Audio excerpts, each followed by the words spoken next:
మొన్న రంజాన్ నేడు క్రిస్మస్. తెలంగాణ ముఖ్యమంత్రి కేసీఆర్ ఇస్తున్న పండగ ఆఫర్స్ దేనికి సంకేతం? జీహెచ్ఎంసీ ఎన్నికల్లో గెలుపు కోసమే కేసీఆర్ ఆఫర్స్ ప్రకటిస్తున్నారా? కేసీఆర్ బంపర్ ఆఫర్స్ ఓట్ల రూపంలో మారతాయా? క్రిస్టియన్లపై కేసీఆర్ వరాల జల్లు.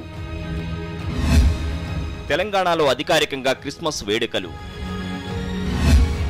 2 లక్షల మంది నిరుపేద క్రైస్తవులకు దుస్తులు.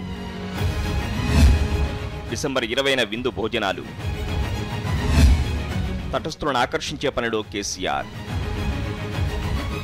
మొన్న రంజాన్కు ముస్లింలపై వరాల జల్లు కురిపించిన తెలంగాణ ముఖ్యమంత్రి కేసీఆర్ ఇప్పుడు క్రైస్తవులను దగ్గరకు చేర్చుకునే ప్రయత్నం చేస్తున్నారు. ఇప్పటికే హైదరాబాద్లో క్రిస్టియన్ భవన్కు శంకుస్థాపన చేసిన కేసీఆర్ తాజాగా క్రిస్మస్ సంబరాలకు శ్రీకారం చుట్టారు. తెలంగాణలో క్రిస్మస్ను అధికారికంగా నిర్వహించాలని ప్రభుత్వం నిర్ణయించింది. అలాగే తెలంగాణలో ఉంటున్న 2 లక్షల మంది నిరుపేద క్రైస్తవులకు క్రిస్మస్ సందర్భంగా ప్రభుత్వం దుస్తులు పంపిణీ చేయనుంది.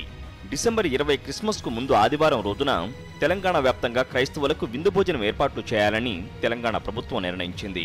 జీహెచ్ఎంసీ ఎన్నికలను దృష్టిలో పెట్టుకునే కేసీఆర్ క్రిస్మస్ కానుకలు ప్రకటించారనే ప్రచారం సాగుతోంది. తెలంగాణలో క్రిస్టియన్లు, ముస్లింలు ఎక్కువగా ఉంది గ్రేటర్ హైదరాబాద్ పరిధిలోనే.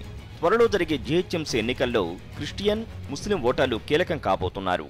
ట్రెడిషనల్ వీళ్లంతా మజ్లిస్, కాంగ్రెస్ వైపు మొగ్గు చూపుతుంటారు.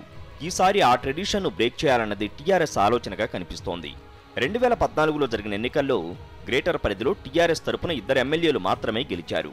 పట్టులేని రాజధానిలో పట్టు పెంచుకోవాలంటే అన్ని వర్గాలను కలుపుకుపోవడం అవసరమనే భావన టీఆర్ఎస్లో వ్యక్తమవుతోంది. జనవరి 31లోపు జీహెచ్ఎంసీ ఎన్నికలు నిర్వహిస్తామని హైకోర్టుకు ప్రభుత్వం చెప్పిన దరిమిలా విజయం కోసం కేసీఆర్ ముందస్తు కసరత్తు చేస్తున్నట్టు కనిపిస్తోంది. ఉద్యమ పార్టీ ఇమేజ్ నుంచి అందరూ మెచ్చే పార్టీగా టీఆర్ఎస్ను తీర్చిదిద్దాలన్నది కేసీఆర్ ఆలోచన. మరి ఈ తాయిలాలు ఓట్ల రూపంలో ఎంతవరకు రాలుతాయో వేచి చూడాలి. Narasimha Rao, principal correspondent.